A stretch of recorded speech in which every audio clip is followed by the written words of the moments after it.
대표님 안녕하십니까? 네, 반갑습니다. 네. 예, 불러주셔서 고맙습니다. 감사합니다. 조국 신당 우리 순회 간담회 중이시지 예, 않습니까? 지금 전당대회가 진행돼서요. 예. 네, 그렇습니다. 그러니까 이 기회를 통해서 우리 지역의 당원들에게 출마의 벽, 지금 어떤 마음으로 하고 싶은 말씀 있으시면 한 말씀 해주시죠. 제가 3월 3일 날 조국혁신당을 창당을 했을 때는 경황이 없었기 때문에 직선이 아니라 추대 방식으로 당대표가 되었습니다. 네. 그래서 5주 만에 선거를 치르고 또 당대표 역할을 수행을 했는데 네. 이제 당장 저부터 당대표로서 민주적 정당성을 갖춰야 되고요. 그리고 최고위원회도 새로 꾸려야 되기 때문에 당원으로부터 선거를 통해서 뽑혀야 되는 게 있죠. 또 그거 외에도 저희가 이제 현재 창당을 급하게 하다 보니까 조직 체계가 풀뿌리 조직이 없습니다. 네. 이번 전당대회를 통해서 풀뿌리 조직을 갖추고 전국적인 규모의 대중정당이 되어야 되거든요. 네. 그걸 하기 위해서 지금 당원대회를 지금 하고 있습니다. 네. 어떻게 만족스러우십니까? 저 오늘도 정읍에서 오시는데. 뭐 만족보다 그냥 뭐 지금 정신이 없고요. 또 저희가 이제 큰 흥행 대박을 노리면서 하는 것이 아니기 때문에 차분하게 각 지역 단위의 당원들과 대화하고 소통하고 그런 시간을 갖고 있습니다. 네. 총선 끝나고 나서 이제 윤석열 정권이 정신을 차릴까봐 걱정한 분도 계셨다고 하시던데 다행히 상황은 이렇습니다. 3년 네네. 너무 길다고 나오셨는데요. 국민들은 현재 대통령 탄핵 소추하라면서 지금 청원이 굉장히 계속 많아지고 네, 있는 예. 상황이고 국회는 청문회를 예고하고 있는 네네. 상황입니다. 향후의 국면 어떻게 예측을 하십니까? 지난 4월 10일 총선을 통해서 국민들은 윤석열 정권에 대한 심판을 분명히 한 거죠. 네. 그 국민의힘 지도부는 당시에 엉뚱하게도 이재명 조국 심판을 하겠다고 들고 나왔지만 국민들의 네. 선택은 분명하지 않았습니까? 그럼에도 불구하고 윤석열 대통령과 용산과 국민의힘은 총선 민심을 받들 생각이 추호도 없는 것 같습니다. 총선에서 국민들이 요구했던 여러 가지 요구사항들을 법률로 만들어서 국회에서 제출하는데 벌써 15번째 거부권 행사하지 않았습니까? 예. 저는 이것은 정말 국민에 대한 모욕이라고 생각하고요. 그리고 지금 또 보면 지금 최근에 국민의힘 전당대회를 보게 되면 통상 집권 여당의 전당대회라고 하게 되면 나라를 어떻게 운영할 건지 국정을 어떤 방향으로 끌고 갈 건지 이런 걸 가지고 논쟁을 해야 되는데 정말 기가 막힌 수준으로 가고 있는 것 같습니다. 누가 김건희 편이냐, 네. 누가 뭐 윤석열 편이냐, 이 문자는 도대체 뭐 누가 배신을 했느냐 이런 걸 가지고 다투고 있는 걸 보면서 저는 어떤 심정이 들었나 하면 이 사람들은 일단 나라를 맡을 자격도 능력도 없는 사람이다 이런 생각이 들었습니다. 네, 그런 먼저 심경을 말씀드리고 싶고 네. 근데 그럼에도 불구하고 아직까지 윤석열 씨는 대통령 아닙니까? 네. 김건희 씨는 뭐 V1인지 V0인지 뭐 그런 상태인데 네. 이 문제를 이제 지켜보다 보니까 국민들께서 이제 화가 나신 거죠. 그래서 국회에 있는 국민청원에 오셔가지고 지금 140만 정도 아마 거의 육박한 것 같은데요. 그래서 절차에 따라서 19일 날 청문회를 하게 되어 있습니다. 청문회를 해서 국민들의 마음을 이제 왜 그런 마음으로 청원을 하셨는지를 저희가 국회로서 답을 드리는 게 의무 아니겠습니까? 근데 청문회를 한다고 바로 또 탄핵이 되는 건 또 아닙니다. 네. 지금 물론 최근 들어서 많은 변화가 있는 게 윤석열 정권 그리고 국민의힘 윤석열 정부가 총선 민심에 반하는 행동을 계속 반복하다 보니까 국민들께서 이제 분노가 쌓였고 또 그 임계점에 달한 과정으로 가고 있습니다. 네. 그런 속에서 특히 최근에 이제 국민의힘 전당대회를 통해서 자기들끼리 폭로하는 여러 가지 일들이 벌어지고 예. 그 속에서 그 이전에 국민들이 알지 못했던 새로운 사실들이 튀어나오고 있는 거죠.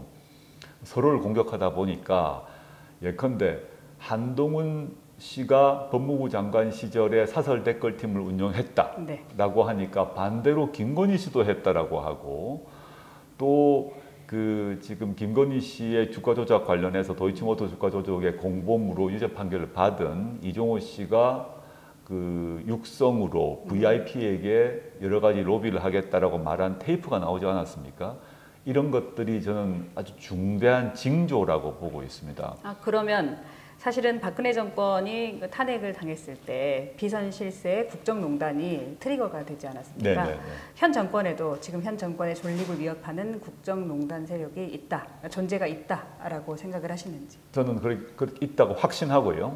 국정농단이 딴 게 아니라 선출되지 않는 권력이 권력을 휘두르는 거죠.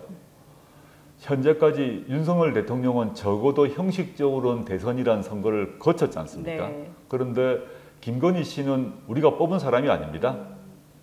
어떠한 민주적 정당성도 없는 사람인데 지금 여러 가지 방증이 나오고 있고 게다가 최근 조선일보의 그 칼럼에 따르게 되면 김건희 씨가 여러 군데 전화를 하고 있다는 거죠. 네, 그럼 1시간씩 통화했다는 사람들도 있고. 네, 뭐 단순히 이제 뭐 정치 평론가들만이 아니라 정치 평론가들 외에도 여러 주요 인사들하고도 전화 통화를 하고 있다라는 네. 그런 풍문이 돈다. 매우 우려스럽다라고 조선일보가 경고를 주고 있거든요. 물론 아직까지 윤석열 정권이 붕괴가 되지 않았기 때문에 실제 김건희 씨와 통화를 한 사람 등은 나오진 않고 있습니다. 네. 그렇지만 이 위기 상황이 점점점 진행되게 되면 국정농단의 구체적인 증거가 나올 것이라고 보고 예컨대 박근혜 정권 때 온갖 일이 벌어졌어요. 그런데 물증이 나오지 않은 상태에서 국민들이 화가 나고 분노가 임계점까지 이른 상태에서 결정적으로는 태블릿 PC가 나오면서 터져버린 거 아닙니까? 네. 제2의 태블릿 PC가 나오기 전 단계다라고 보고 있고 네. 점점 글로 좀 가고 있다라고 생각합니다. 그렇군요. 국회 원내 얘기로 들어가 보도록 하겠습니다. 네네. 지금 현재 야당이 국회에서는 다수를 점하고 있지만 법안은 거부권에 이번에도 이제 15번째 거부권에 가로막히고 있습니다. 소수 정당인 조국혁신당 입장에서 이를 어떻게 돌파하실 것인지 아마 계획이 있으실 것 같은데 좀 들을 수 있을까요? 대통령 거부권 행사 같은 경우는 그 자체가 저는 거부권의 오남용이라고 생각을 하는데요. 지금 15번 거부권 행사를 했지 않습니까? 앞으로도 또 저희가 조국혁신당과 민주당 등이 야 7당이 합의를 해서 새로운 법안들 또 민생과 관련해서 중요한 법안을 제출할 생각인데 현재 국정 기조로 보게 되면 모조리 거부권을 행사할 것 같아요. 그래서 지금 우리가 1987년 헌법 체제 하에 살고 있는데 1987년 이후로 가장 많은 거부권을 행사한 대통령이 윤석열 대통령 아닙니까? 저는 이런 대통령에 대해서 이미 국민들은 심리적 탄핵을 했다고 생각하고 그런 대통령에 대해서는 국민도 거부할 수 있다고 생각합니다. 네. 물론 이제 절차를 밟아야겠죠. 근데 윤석열 정권이 국정 기조를 바꾸거나 반성할 생각이 없다고 보이기 때문에 네. 근데 우리 국민들 입장에서는 한편으로는 헌정 질서를 지켜 나가기를 원한단 말입니다. 근데 이 양자의 감정, 한편으로는 분노가 치밀고 또 한편으로는 헌정 질서에 대한 존중, 네. 이게 지금 갈등 상황에 있는데 아까 말씀드렸습니다마는 제2의 태블릿 PC 같은 것이 나오게 되면 국민들이 중요한 선택을 하실 거라고 생각하고 국민들께서 그런 선택을 한다면 네. 국회의원으로서 또 정당의 대표로서 이거는 그 국민의 뜻을 따르는 것이 의무라고 생각합니다. 네. 그 과정 중에 있다 이렇게 네네. 말씀하셨습니다. 끝을 향해서 가고 있다 봅니다. 우리 조국혁신당 1호 법안이 한동훈 특검법이었습니다. 네, 그렇습니다. 예. 이 질문은 조금 대답하기 불편하신 질문일 수도 상관없습니다. 있는데 사실은 민주당이 이 법안에 대해서 좀 소극적이지 않습니까? 그렇게 이제 보도되고 있는데요. 저는 한동훈 특검법 자체를 민주당이 반대하는 것은 아닌 것으로 알고 있고 한동훈 특법을 언제 올릴 거냐에 네. 대해서는 의견차가 좀 있는 건 사실인데 지금 원내대표단 사이에서 끊임없이 소통을 하고 있습니다. 그래서 좀 기다려 보시면 저는 네. 머지않는 시간 안에 저는 한동훈 특검법이 일단 법사위에 올라가야 되거든요. 네. 법사위에 올라가고 그 다음 단계에서 본회의 가는 것을 보시게 될 거다. 근데 지금 일단은 조국혁신당을 포함해서 네. 다른 조국혁신당도 일단 지금 시점에 가장 중요한 법안은 채병 특검입니다. 네. 그걸 먼저 처리를 하는 게 가장 급선무고요. 네. 그리고 지금 국민들께서 140만 명이 서명한 청원 문제가 있지 않습니까? 그래서 그걸 청문회를 열어야 되거든요. 저는 일단 1차적으로는 채병 특검이 먼저고 또 그 다음에 두 번째 발생했던 이 국민청원 관련된 청문회 이게 먼저기 때문에 네. 그 두 가지가 먼저란 점에서는 저희도 동의를 하고 있고 민주당도 한동훈 특검법이 필요하다는 점은 동의를 하고 있습니다. 조국 신당의 진심도 알고. 네. 예. 게다가 물론 그 내에서 약간 조심스러워했던 분이 계셨어요. 예. 그런데 이제 그런 분들도 마음을 바꾸게 먹게 된 계기가 최근에 한동훈 씨가 장관 시절에 사설 댓글템을 인용했다라는 예. 것이 장해찬 전 최고위원회에 의해서 공개가 됐지 않습니까? 그리고 장해찬 씨는 난 확실한 물증이 있다. 고소하라라고 하고 있어요. 근데 한동훈 씨가 전혀 고소를 하지 않고 있어요. 근데 한동훈 씨가 법무부 장관 시절에 사설 댓글팀을 운영했다는 것은 그 자체로 일단 공무원법 위반이에요. 그 다음에 공무원법 위반 외에 댓글을 통해서 여론 조작을 했다면 과거에 원세훈 국정원장 사건 등에서 할 수 있듯이 다 의무방해죄입니다. 네. 원세훈 씨는 당시 국정원 시절에 윤석열, 한동훈 두 검사가 수사해서 기소해서 유죄 판결 받아냈는데 그렇죠. 똑같은 일을 했다는 거죠. 네. 그런 사건이 이제 확인되니까 민주당 내에서도 아 이거는 특검을 안 할 수가 없구나라는 판단을 한 것 같습니다. 네. 그래서 저는 뭐 이렇게 비관적으로 보지 않고요. 시간 문제다 생각합니다. 근데 그럼에도 불구하고 본회의를 통과를 했어요. 예를 들어서 한동훈 네네. 특검법이 통과를 했는데 또 대통령이 거부권을 또 행사할 수도 있지 않습니까? 뭐 거부권을 결국 행사할 거라고 보는데 거부권을 행사하게 되면 국회로 다시 돌아와서 재의결을 해야 되지 않습니까? 근데 지금 국민의힘 전당대회를 보면서 친윤, 친한 사이의 대립 갈등이 아주 심각한 지경으로 갔는데 윤석열 대통령이 거부권을 행사해서 국회로 돌아오면 재의결을 해야 되는데 물론 뭐 저희가 낙관적인지 모르겠습니다만은 8명 정도는 합류하지 않을까 생각합니다. 알겠습니다. 두고 보죠. 뭐. 예, 두고 보시죠. 네. 예. 그럼 저희가 이제 광주 MBC니까 저희 지역 얘기 한번 여쭤볼게요. 2026년 지방선거에서 치밀하게 준비하고 치열하게 뛰어서 승리하겠다라고 말씀을 하셨습니다. 예. 광주 전남에서도 이제 후보를 내신다는 계획이신가요? 정당이 그 선거에 후보를 안 내면 정당으로서 존재 의미가 없지 않습니까? 그럼 정당을 해산을 해야 되는 거죠. 물론 그렇다고 해서 저희가 뭐 그 지방선거에 준비도 되어 있지 않은 상태에서 아무나 영입해서 내겠다 이런 의미는 전혀 아니고요. 저희가 이제 제가 대표가 다시 선출되고 나면 이 문제에 대해서 본격적인 논의를 하고 원칙을 세워서 갈 것인데 저희의 입장은 뭐냐 하면 지방선거와 총선이 중요한 선거겠죠. 대선 빼고 보면 총선에서는 저희 조국혁신당의 원칙에 따라 총선에 임했지 않습니까? 네. 지방선거는 또 마찬가지로 조국혁신당의 원칙에 따라 대응할 것입니다. 총선 같은 경우는 우리는 지역구 내지 않는다. 네. 그리고 비례대표만 내겠다라는 네. 방침을 가지고 선거에 임했죠.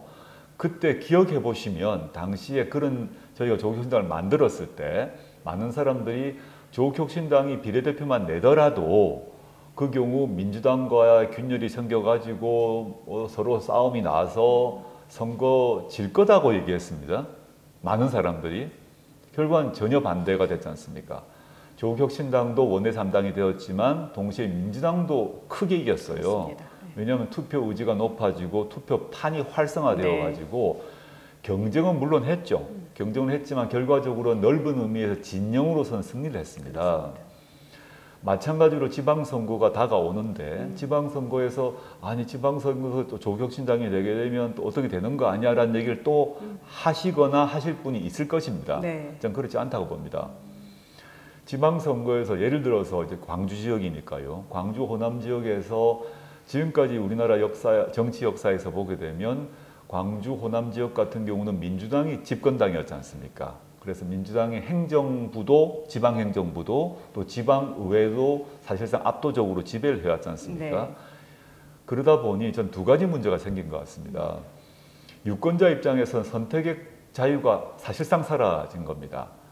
그리고 민주당 내부의 경쟁만 있게 되고 민주당 내에서 결정을 해버리면 그냥 유권자는 따라갈 수밖에 없는 이런 것들이 반복되어 온 거고요. 경선이 그래서 본선이다. 그렇죠. 그러다 보니 경선이 매우 치열해져서 경선 내에서 불법도 발생하고 또 부당한 일도 발생한 것이 사실이고 그러다 보니 특히 다른 지역도 그렇지만 광주 호남 지역에서 지방선거로 당선된 분 중에서 여러 가지 법적 문제가 생겨서 재보궐을 매년 치르는 경우가 있습니다. 이거는 광주 호남 내에서의 건전한 경쟁이 없기 때문이죠. 이 문제는 전 조국혁신당이 역할을 해야 첫째는 유권자분들이 선택권을 가지고 이건 지난 총선에서 비례대표를 할 때 민주당을 찍을까 혁신당을 찍을까 즉 3번 찍을까 9번 찍을까의 고민을 하셔서 경쟁이 이루어진 겁니다. 네, 건강해졌죠. 그렇죠. 그래서 네. 잘 된 거예요, 결국은. 지방선거도 그래야 된다고 보고 네.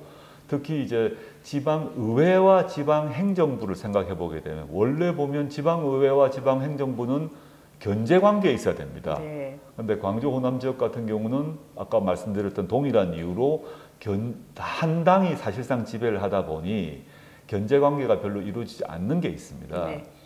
지방의회는 지방행정부를 견제를 해야 되거든요. 근데 조국혁신당이 있게 되면 네. 지방행정부, 예컨대 시장이든 군수든 이런 분들이 잘못하실 수가 있잖아요. 민주당 분이 시장이라고 해서 민주당 분이 군수라고 해서 뭐 완벽할 수가 있습니까? 그런 일은 없는 거죠. 근데 민주당이 아닌 조국혁신당이 만약에 의회에 있다면 그 견제가 더 잘 되겠죠. 네. 그리고 견제가 잘 된다는 얘기는 유권자들의 입장에서 봐서는 전혀 나쁜 게 아닙니다. 세금이 바로 쓰이는 건지 확인할 수 있고 정책이 제대로 만들어지는 것인지 확인할 수 있는 건데 네. 저는 조국혁신당이 지방의회에 있다면 저는 민주당 지방의회 의원보다 더 열심히 견제를 할 것 같아요. 그러면 지방 유권자 입장에서는 훨씬 나은 결과가 나죠. 그 점에서 분명하고 단호하게 말씀드리는 것이고 지난 총선에서 조국혁신당의 등장으로 총선판이 바뀌어서 총선을 이겼던 것처럼 네.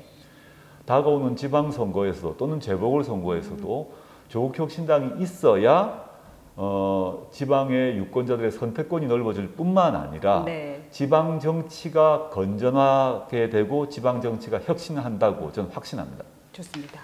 총선에서의 원칙 그리고 지방선거의 원칙 말씀해 주셨는데 네. 그런데 의외로 지금 저희가 당장 몇 개월 뒤 10월에 재보궐선거가 네, 재보궐선거가 있습니다. 영광, 곡성 그리고 다른 지자체가 추가될 수도 있는 네, 상황인데요. 어떻게 후보를 10월에 내실 생각이신지? 지금 제가 아직 뭐 대표가 아직 선출이 안 돼서 제가 지금 뭐 가타부타 답을 드릴 수 없고요. 대표가 20일 날 선출이 되면 당장 해야 될 일이 그 문제 같습니다. 다가오는 임박한 10월 재보궐선거를 어떻게 할 것인지를 검토를 하고 저희 원칙을 세울 건데요. 특정 지역에 다 낸다, 안 낸다 이렇게 답을 드릴 수는 없을 것 같고 첫째는 조국혁신당의 그런 원칙, 뭐 정책, 비전에 동의하는 사람을 먼저 찾을 것입니다. 네. 그렇지 않고 아무나 모아가지고 무조건 낸다 이런 생각은 전혀 없고 실제 조국혁신당의 그런 정신에 부합하는 사람을 찾는 것이 먼저고요. 찾게 되면 그런 분이 있으면 그분 가지고 경쟁을 한번 해봐야죠. 근데 그런 분이 없으면 또 다른 판단을 해야 될 것이다. 근데 지금 시점에는 특정 영광이건 곡성이건 특정 지역을 가지고 이렇게 하겠다 말씀드리기는 조금 이릅니다. 네. 제가 그 당대표 되고 난 뒤에 이런 기회가 주어지면 그때 말씀드리겠습니다. 최근에 유시민 작가의 책에서 네. 윤석열의 가장 큰 적은 이재명이 아니라 조국이다 라는 얘기를 했어요. 저도 읽었습니다. 예, 네. 어떻게 대답하시겠어요? 저는 그 유시민 작가의 글이 이재명 대표보다 저를 높이 평가한 그런 게 아니라 그 이재명 대표와 조국의 지금 처해 있는 상황 또는 그 각오 이런 것이 차이가 있다는 점을 드러낸 것이라고 보고 있고 그 책에도 나와 있습니다만은 그걸 약간 변형시켜서 설명을 하자면 저는 윤석열 대통령이 이제 제 등에 또는 제 앞에 칼을 찔러서 관에 넣어서 뚜껑을 닫아서 파묻었거든요. 그런데 제가 관 안에서 발을 차서 주먹으로 밀어내서 못을 밀어내고 관 뚜껑 열고 흙을 헤치고 기어 나온 겁니다. 그럼 그 과정에서 제가 관을 두드리는 소리를 바깥에 계신 시민들이 듣고 흙을 헤쳐서 제가 관 뚜껑 열고 나온 걸 도와주신 거죠. 그러다 보니 유시민 작가의 입장에서는 죽였는데 살아 돌아온 사람이니까 더 싫을 무섭다. 것이다. 무섭다, 두렵다, 싫다. 윤석열 입장에서 이재명보다 조국이 더 밉다 이런 거겠죠. 칭찬으로 알아들으면 될까요?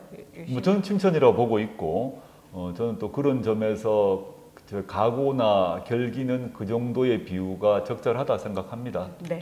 죽였으나 살아 돌아왔다 이런 표현을 쓰셨더라고요. 저는 그 말씀 맞다고 보고 제가 뭐 윤석열 대통령한테 머리 숙이고 또 윤석열 대통령한테 한 자리 얻겠다고 살겠습니까? 그런 일이 없지 않겠습니까? 예. 마지막으로 광주 시민들한테 하고 싶은 얘기 있으시면 총선 이후에 처음인 것 같아요. 저희 채널에서는. 광주 시민 여러분 그리고 이제 호남 시민 여러분, 조국혁신당을 만들고 선거운동할 때 광주와 호남의 시민들의 그 지지와 성원 아니었으면 제가 여기까지 오지 못했을 것입니다. 제가 충장로에서 첫 거리 연설을 했습니다. 우체국 거대한 앞에서 했는데 그때 저에게 보내주셨던 시민들의 박수 소리, 저를 바라봤던 눈길 아직 잊지 못하고 있는데 그게 저의 출발점이었거든요. 그 전까지는 이렇게 뭐 마이크를 잡고 또 뭐 이런 자리에서 했다면 최초로 제가 대중정치인으로서 거리에서 했던 연설이 충장도 연설이었는데 그 덕분에 여기까지 왔고 앞으로도 그때 광주 호남의 유권자들이 저에게 보내주셨던 그 성원 잊지 않을 것이고요. 제가 아까도 뭐 사실 뭐 농반 진반입니다만은 제가 윤석열 정권하고 제가 무슨 화해하고 살 리는 없지 않겠습니까?